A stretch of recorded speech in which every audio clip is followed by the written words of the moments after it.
Hello students, आज हम देखने वाले हैं हिस्ट्री ऑफ इंग्लिश लिटरेचर के अंतर्गत हमारा दूसरा वीडियो, जिसमें हम देखने वाले हैं मिडिल इंग्लिश पीरियड या फिर जिसे हम कहेंगे मिडिवियल एज।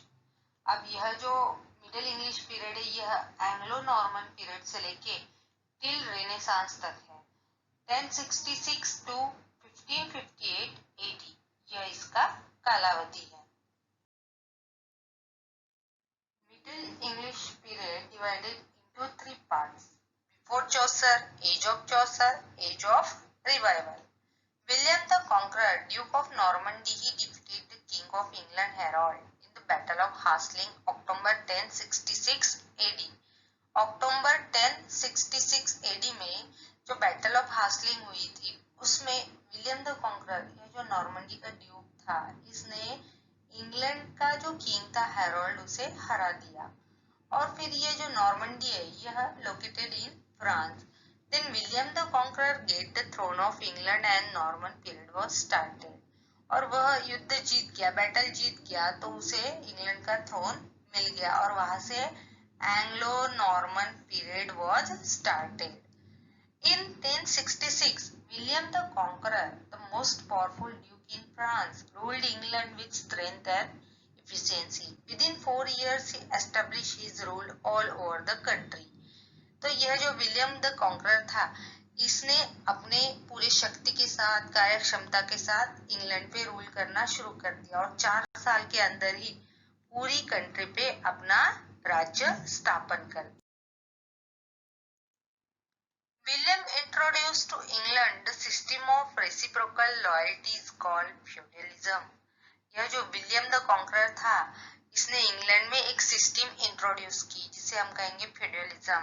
यह कैसी थी? रेसिप्रोकल लॉयल्टीज यानी राजनिष्ठा की तरफ थी। Under feudalism the land is the property of the king, not to the tribe. जो ट्राइब थी वहां पे रहने वाली, उसकी वह लैंड नहीं रहेंगी, वो प्रॉपर्टी हो जाएंगी किंग की। He kept huge areas for himself, but made grant of land for his nobles.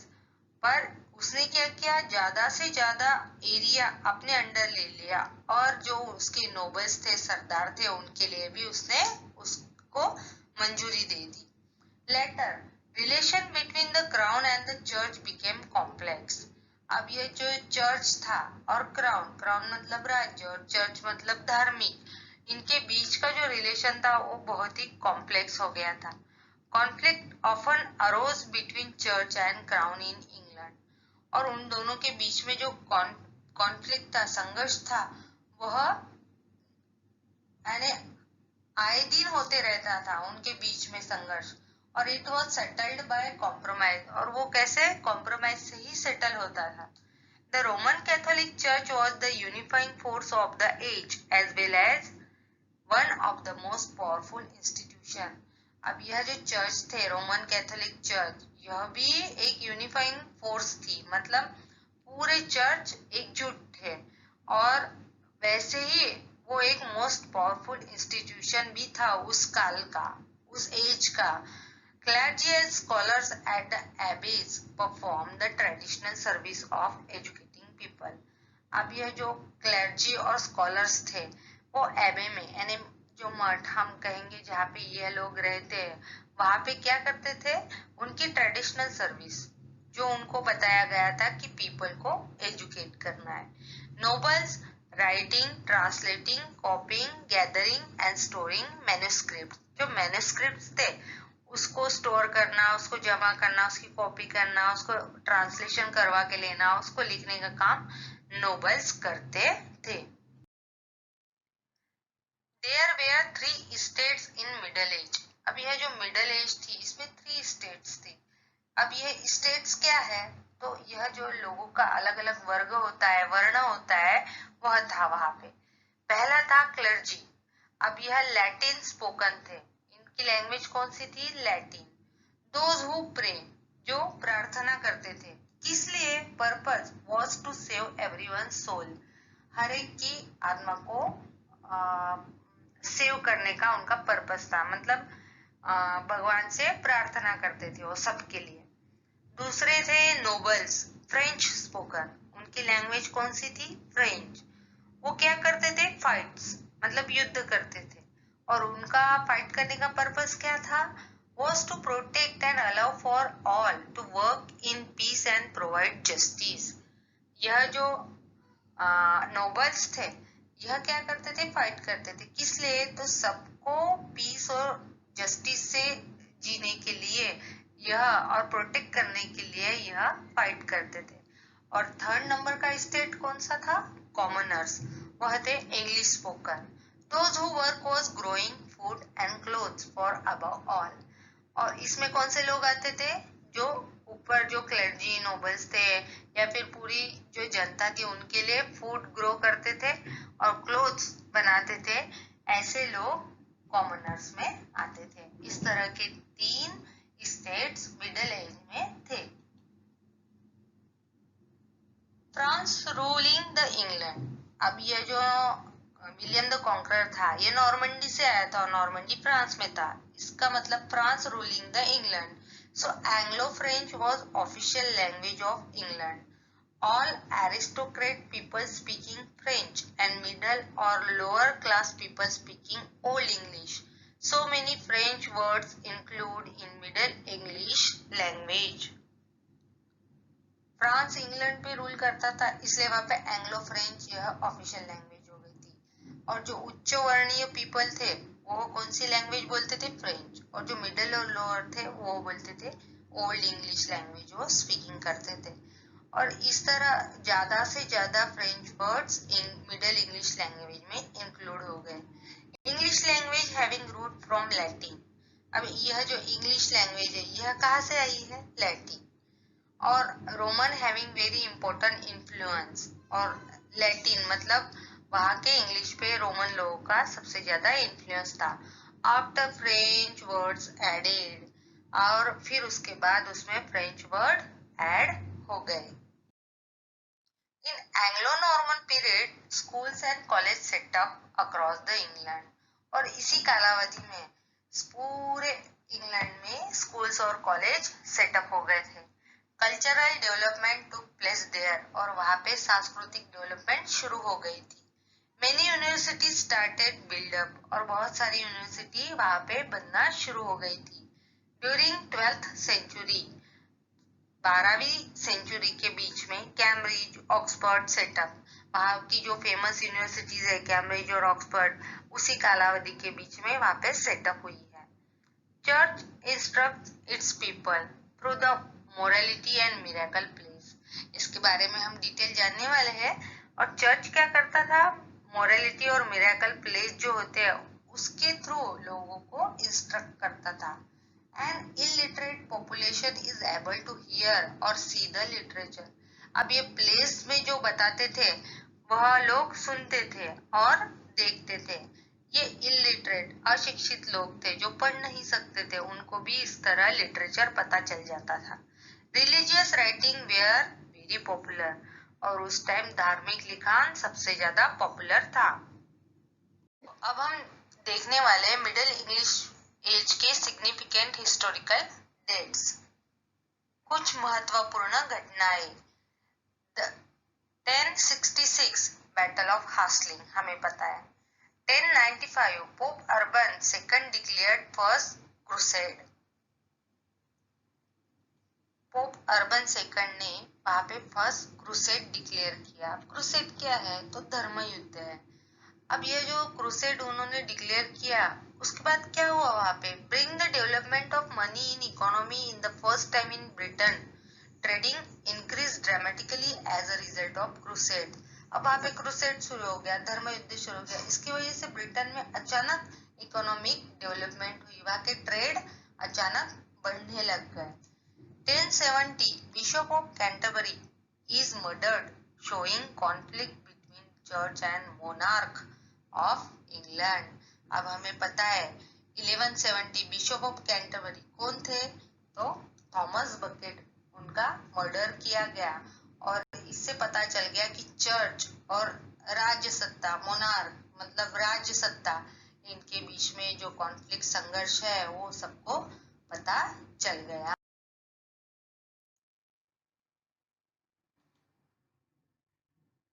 पता चल गया। 1215 डिक्लेयर्ड ऑफ मैग्ना कार्टा। अब यह मैग्ना कार्टा क्या है? The greater charter document.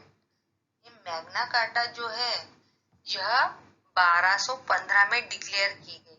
उस टाइम वहां पे किंग जॉन का राज्य था। अब यह किंग जॉन कैसा था? उसे लगता था सब संपत्ति मेरे ही पास हो, और फिर उसकी वजह से संघर्ष बढ़ने लगा। तो उसके जो मोनार्क थे वह राजा के पास पहुंचे, और उस टाइम यह जो ग्रेटर चार्टर डॉक्यूमेंट है, अब चार्टर मतलब सनद, संहिता, अधिकार, सत्ता, इसके बारे में जो डॉक्यूमेंट्स है उसे सबके सामने लाया गया, डिक्लेयर किया गया। अब मैग्ना कार्टा की वजह से क्या हुआ? Restrict power of monarch. Monarch की जो पावर थे उस पे थोड़े बंधन डाले गए। Step forward constitutional government in England. Constitutional government जिसका कुछ संविधान हो, ऐसा गवर्नमेंट इंग्लैंड में शुरू होने के लिए वो पहला स्टेप उस टाइम डाला गया। इसलिए मैग्ना कार्टा इस डॉक्यूमेंट्स को बहुत ज्यादा महत्व है। 1315 to 17 great famine in northern Europe. Northern Europe में बहुत बड़ा दुष्काल वहां पे गिरा। 1320 दांते कंप्लीट्स द डिवाइन कॉमेडी। दांते ने उनकी जो लिखी हुई किताब थी डिवाइन कॉमेडी उसको कंप्लीट किया।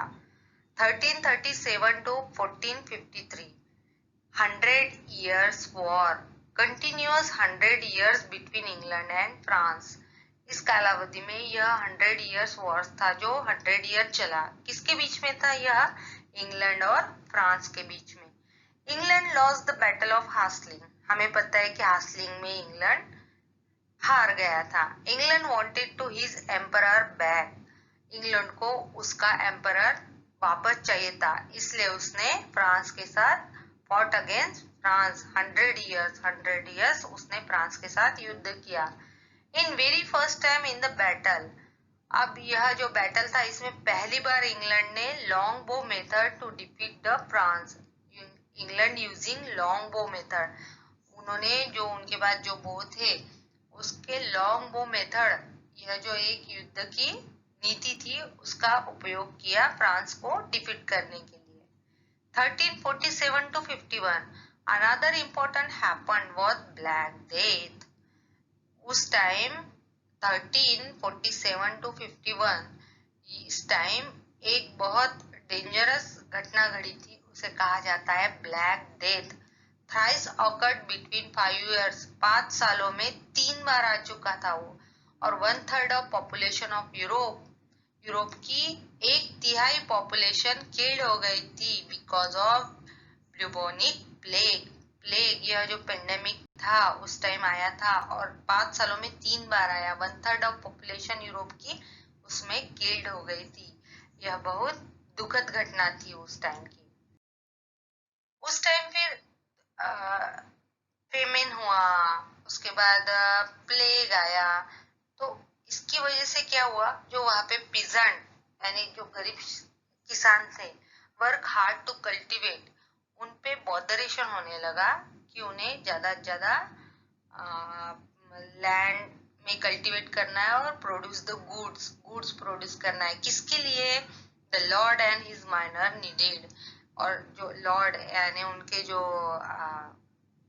जमींदार सत्ताधीश थे, उनके जो लोग थे, उनके लिए इस पीजेंट लोग को ज्यादा से ज्यादा कल्टीवेशन और प्रोडक्शन करने के लिए बॉदर किया गया, बोला गया। दे वेयर हाईली टैक्स्ड, उन्होंने ज्यादा टैक्स भी लगाया गया। Were required to relinquish much of what they harvested, और जितना ज्यादा वो हार्वेस्ट करते थे उसमें से ज्यादा गवर्नमेंट को देने के लिए कहा गया। Peasant to give higher taxes to fund for the war, और ये जो पीजेंट्स थे यह ज्यादा से ज्यादा टैक्स देते थे वॉर के लिए, फंड के रूप में टैक्स देते थे, फंड के रूप में। And so they really upset, और इसकी वजह से वह बहुत अपसेट हो गए थे। उनपे पूरा बॉदरेशन था प्रोडक्शन का, जो प्रोडक्शन मिलता था उससे ज्यादा हिस्सा उनके लॉर्ड को देना पड़ता था, वॉर के लिए फंड देना पड़ता था, टैक्सेस देना पड़ता था। So they really upset and finally they started rebellion known as peasants revolt. फिर उन्होंने क्या किया, बंद कर दिया, यानी उन्होंने जो रिवोल्ट किया उसे पीजेंट्स रिवोल्ट के नाम से जाना गया। अब in age of revival after the Chaucer, जब एज ऑफ रिवाइवल आई, रिवाइवल मतलब पुनर्जागरण, जो सोया हुआ था उसको फिर से जगाना, वो आफ्टर द चौसर, चौसर के बाद का समय था, वो था 1400 to 1558। People looking back and reading in ancient Greek and Roman text, people ने फिर से पीछे देखना शुरू किया, मतलब जो पुराने ग्रीक और रोमन टेक्स्ट थे लिखे हुए, या फिर बोलते बोलते उसका कहीं लिखा गया था, वो सब उन्होंने पढ़ना शुरू किया। उसी टाइम इंग्लैंड में वॉर ऑफ रोजेस भी चल रहा था। England facing internal battle between two political parties और house of parliament, the house of York white rose and house of Lancaster red rose. Battle for who was become the king और which party got the crown of England. उसी time England तो facing कर रहा था बाहर के war को और इंटरनल बैटल को भी। जो वहां की जो पार्टीज थी, हाउस ऑफ पार्लियामेंट्स थे वहां के, उन दोनों में बैटल चल रहा था, house of York and house of Lanchester. उनके जो चिन्ह थे व्हाइट रोज रेड रोज, इसलिए उसे वॉर ऑफ रोजेस कहा गया। और उनका बैटल किस लिए था, तो कौन क्राउन हासिल करता है इंग्लैंड का। 1476 printing press setup all over the Europe, पूरे यूरोप में प्रिंटिंग प्रेसेस सेटअप हो गए थे। William Caxton set up press in England, it was wood block printing.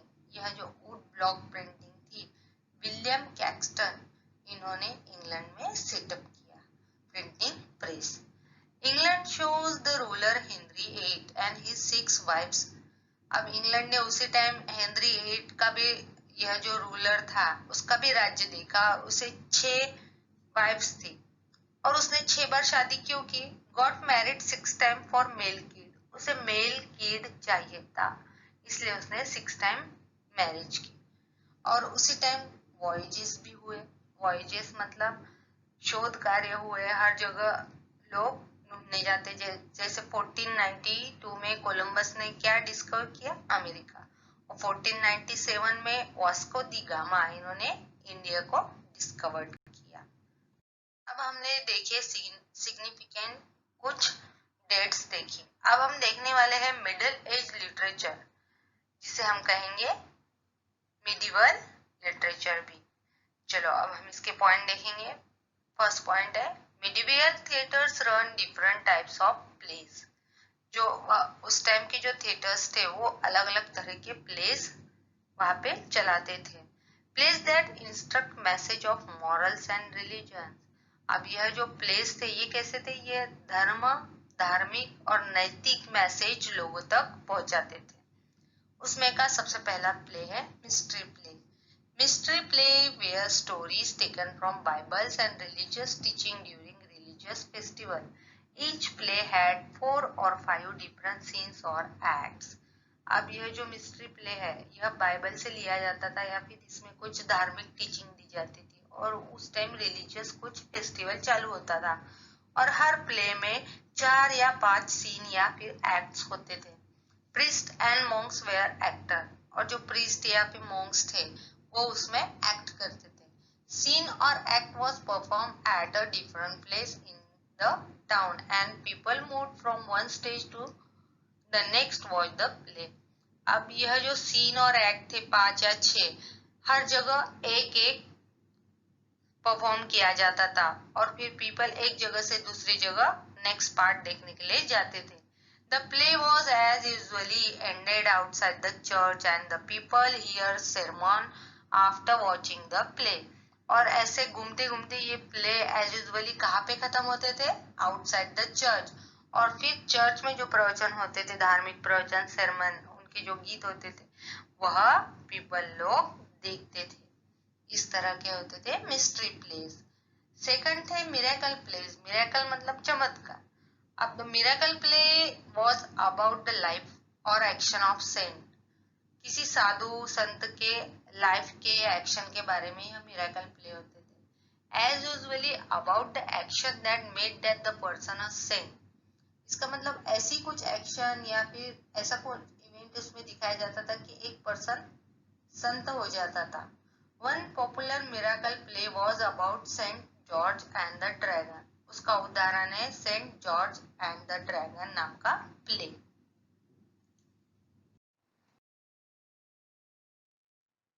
बाद होता था मोरालिटी प्ले 1400 टू अर्ली 1500।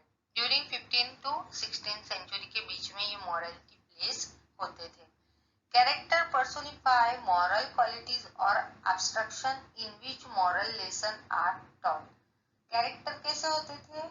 जिनमें कुछ moral qualities हो और वह moral lesson, लोगों को moral lesson उसमें से कुछ टीच हो, ऐसी मेन कैरेक्टर की क्वालिटीज होती थी। People attend this play, they didn't have to, but it was a break from their normal daily life। People attend करते थे plays, उन्हें they didn't have to, उन्हें कंपलसरी नहीं होता था, पर उनकी नॉर्मल लाइफ को ब्रेक करने के लिए वो इसे जरूर देखते थे। Morality plays were designed to teach people a lesson in how to live their life according to the rules of church. अब ये मोरालिटी प्लेज ऐसे डिजाइन किए गए होते थे कि जिससे लोगों को एक लेसन मिल सके कि उन्होंने अपना जीवन चर्च के रूल के अनुसार कैसे बिताना चाहिए। इसके लिए यह मोरालिटी प्लेज होते थे। इसमें जो मेन कैरेक्टर होता था उसमें अच्छी अच्छी गुड क्वालिटीज बताई जाती थी। उसके बाद ओरल ट्रेडिशन कंटिन्यूज। उस टाइम भी ओरल ट्रेडिशन कंटिन्यूज था टिल जब तक कैक्सटन इन्होंने प्रिंटिंग प्रेस नहीं लाई थी, तब तक ओरल ट्रेडिशन कंटिन्यूज ही था। उसके बाद उस time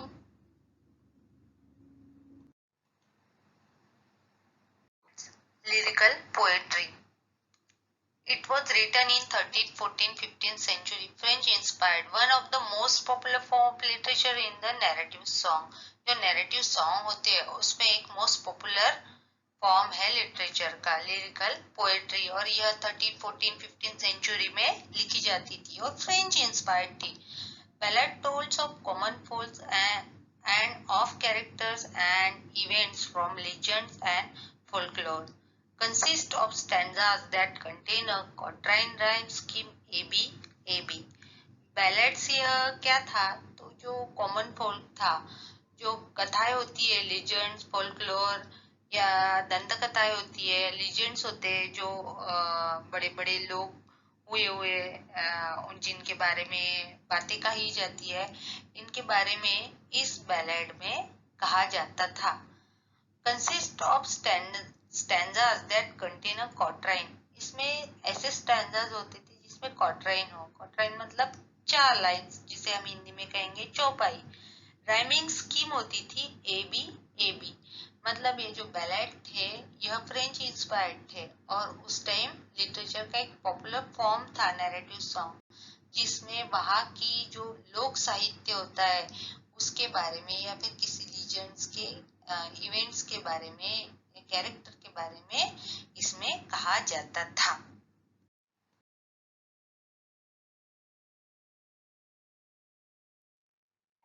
Chivalry refers to the lifestyle and moral code of medieval knights। The medieval knights was born to the chivalry code to be loyal to God, his Lord and his lady। अब यह जो chivalry है, जो शौर्य है, वह जो lifestyle होती है या फिर मॉरल कोड होता है medieval knights का, उसके बारे में लिखा जाता था। medieval knights है वो chivalry कोड से बॉन्ड होता था। उसकी लॉयल्टी किसके लिए होना चाहिए? गॉड, उसका लॉर्ड और उसकी लेडी के लिए। उसके बाद है the idea of courtly law. अब यह कोर्टली लॉ मतलब तुम्हारी निष्ठा तुम्हारे लॉर्ड से होना चाहिए। इनके बीच में जो रिलेशनशिप होती है, फ्यूडल रिलेशनशिप, नाइट और लीज लॉर्ड के बीच में, उसके बारे में लिखा जाता था। और यह जो नाइट है, the knight serve his country lady with the same obedient and loyalty which he have towards his liege lord।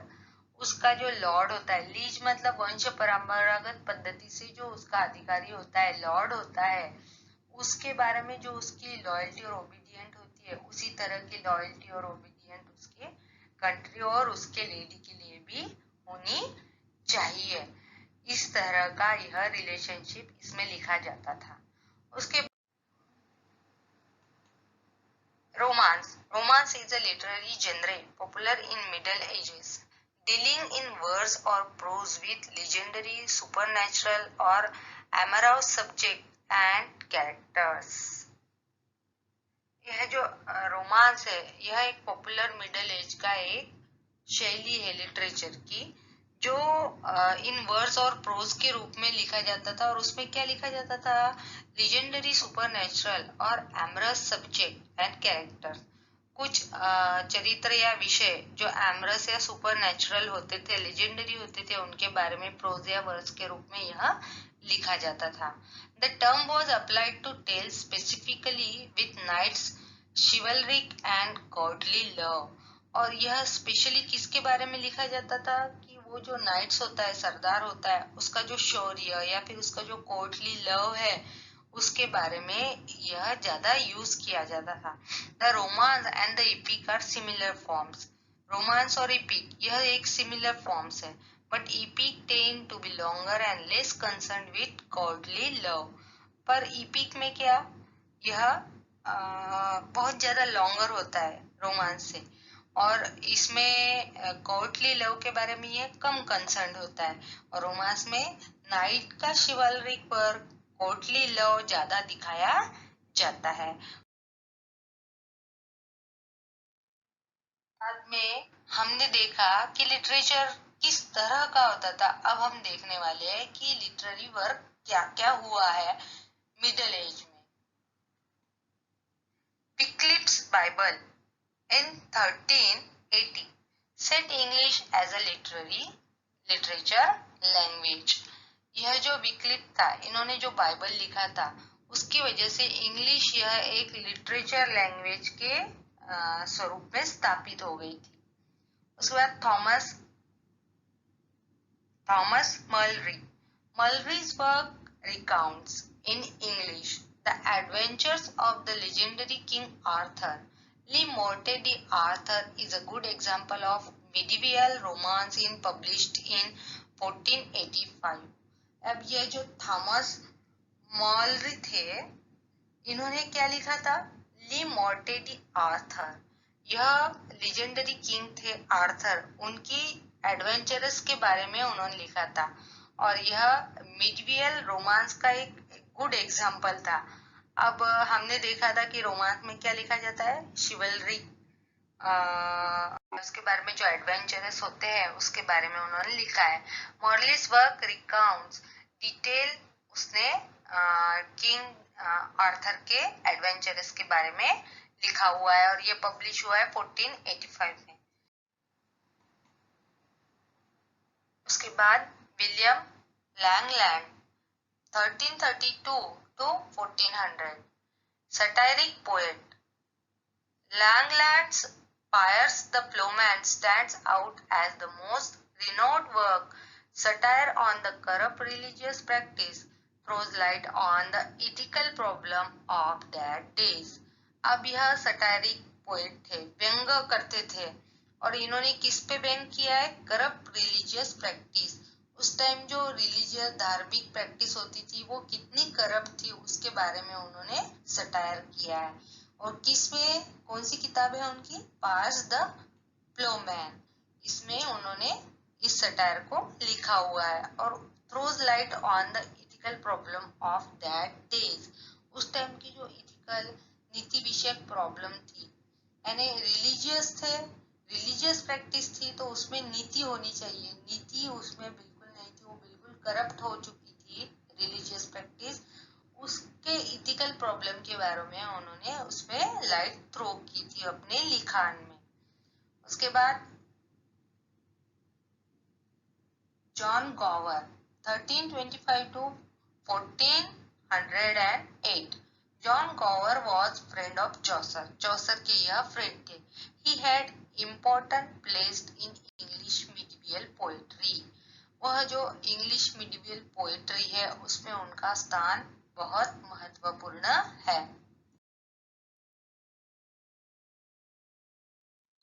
He is a great stylist, वह एक बहुत बड़े स्टाइलिस्ट थे। He proved that English might compete with the other language which has most distinguished themselves in poetry. जो वो एक stylist थे और उन्होंने प्रूव कर दिया था कि इंग्लिश भी उन लैंग्वेज से कंप्लीट कर सकती है, जिस स्पर्धा कर सकती है, जिस लैंग्वेज ने खुद को पोएट्री में एक स्थान दिया हुआ है, डिस्टिंग्विश किया है खुद को, ऐसी लैंग्वेज से भी इंग्लिश लैंग्वेज कंप्लीट कर सकती है। उन्होंने अपने लिखित साहित्य से प्रूव कर दिया। उनका वर्क है Confessio Amantis Vox Clamantis, which is conversation between poet and a divine interpreter. और उनका जो वर्क है कन्फ्यूशियो अमेंटिस वॉक्स क्लेमेंटिस, उसमें उन्होंने कन्वर्सेशन बताया है एक पोएट कवि और डिवाइन इंटरप्रेटर। डिवाइन मतलब देवी, इंटरप्रेटर जो ट्रांसलेटर है, उसके बारे में उन दोनों का जो कन्वर्सेशन है उसके बारे में उन्होंने लिखा हुआ है। He presented himself as a moralist, और खुद को उन्होंने उसमें एक मॉरलिस्ट के रूप में प्रेजेंट किया है। अब हम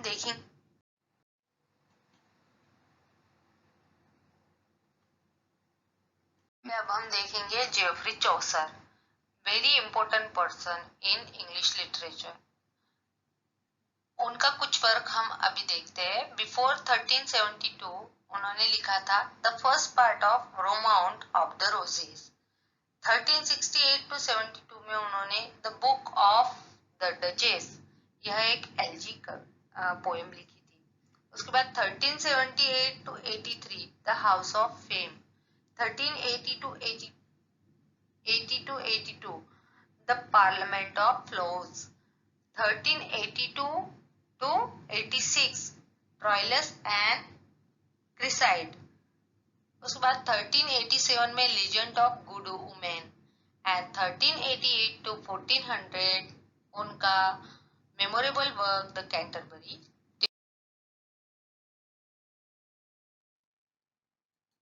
जेफरी चौसर, इनको the father of English poetry भी कहा जाता है। He was the son of wine merchant. He became a page in a noble household, later high official in the royal service. He traveled widely in Europe, negotiating financial treaties for the crown. अब इन Geoffrey Chaucer को father of English poetry कहा जाता है और he was the son of wine merchant. Wine merchant के वो सन थे। He became a page in a Nobel household, एक नोबल के घर में वह पेज बन के उन्होंने शुरुआत की। पेज क्या होता है? तो जो गणवेशधारी नौकर जो होता है या फिर उजरा जो हम कहेंगे दरबान जो होता है, उस तरह का काम उन्होंने शुरू में स्टार्ट किया। और उसके बाद later high official in the royal service, royal service में उन्होंने बहुत ऊंचा ऑफिशियल रुतबा हासिल किया था।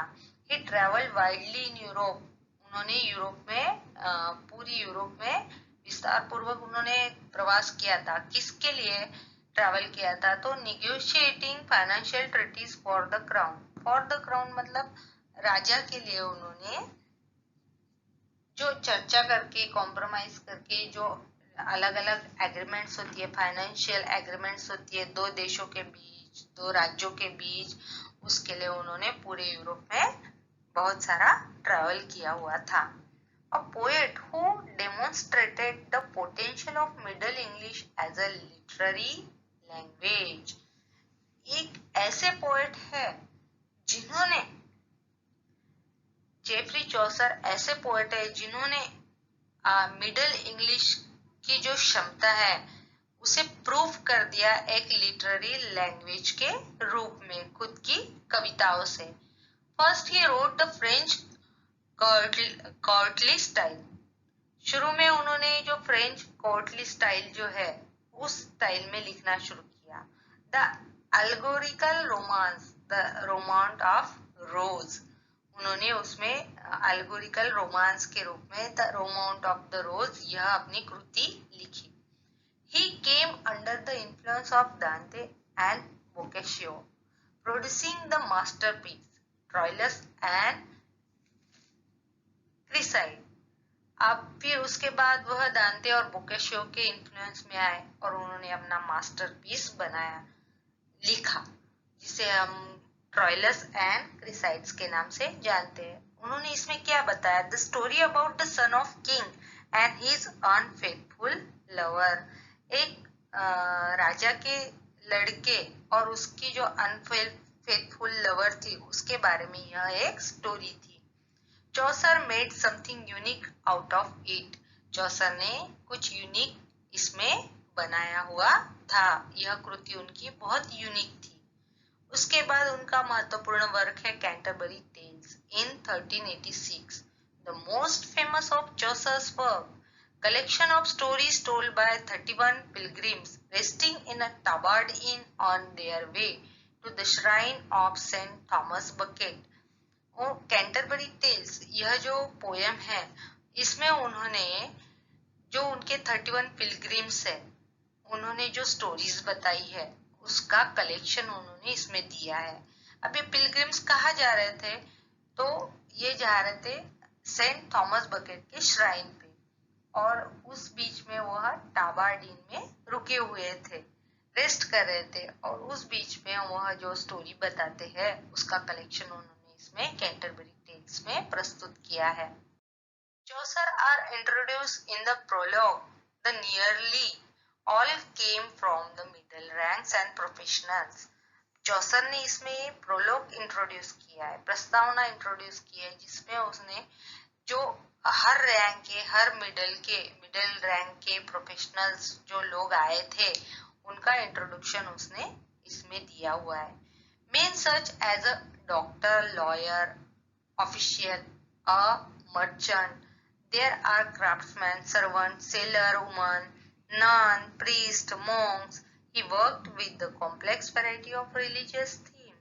उसने उसमें सब मिडिल रैंक्स के लोग, जो जिसमें लॉयर आ रहा है, डॉक्टर आ रहा है, मर्चेंट आ रहा है, सेलर भी है, सर्वेंट भी है, नन भी है, प्रिस्ट भी है, मॉन्क भी है, इन सब का वर्णन उसने प्रोलोग में दिया हुआ है। और इस कैंटरबरी टेल में चौसर ने he worked with the complex variety of religious theme. उन्होंने जो रिलीजियस थीम है, जो धार्मिक थीम है, इसमें कॉम्प्लेक्स वैरायटी वर्क उन्होंने प्रस्तुत किया है।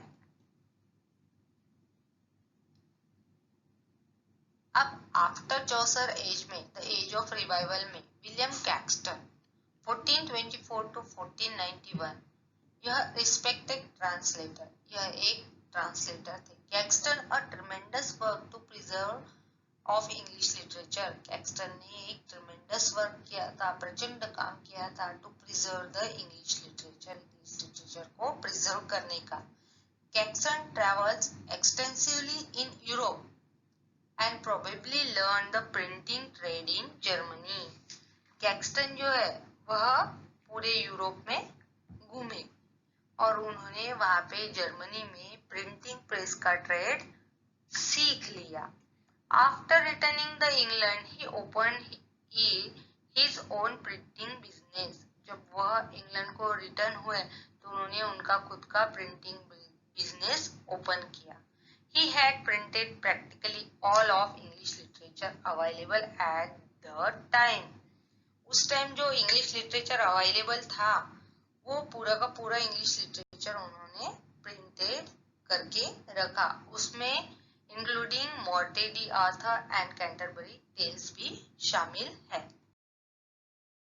उसके बाद sir Thomas More 1509 to 1547, his famous work is Utopia. अभी जो मोर है इनका सबसे फेमस वर्क है Utopia. First he wrote in Latin and then English. शुरुआत में उन्होंने उसे लैटिन में लिखा और फिर उसे इंग्लिश में लिखा।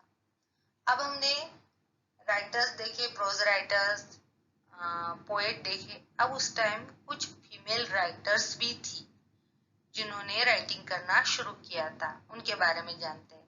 फर्स्ट है Christine de Pizan, first female writer who took writer as a career.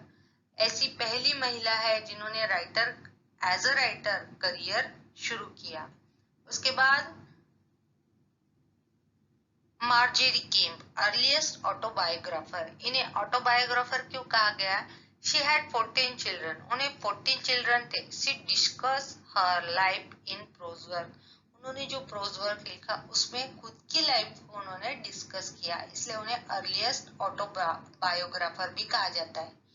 उसके बाद Julian of Norwich, she dedicates her life to God, उन्होंने गॉड को अपनी लाइफ डेडिकेट की। She wrote book Revolution Divine in 14th century. 14th century में उन्होंने Revolution Divine नाम की बुक लिखी।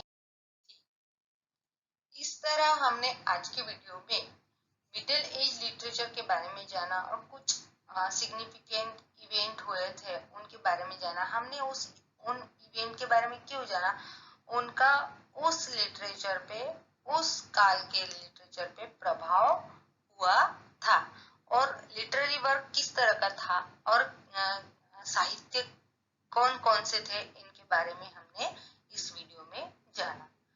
अगर आपको यह मेरा वीडियो अच्छा लगा हो तो please subscribe my channel and encourage me. Please like, share and comments on videos और याद से मेरे चैनल को आप सब्सक्राइब कीजिए। Thank you.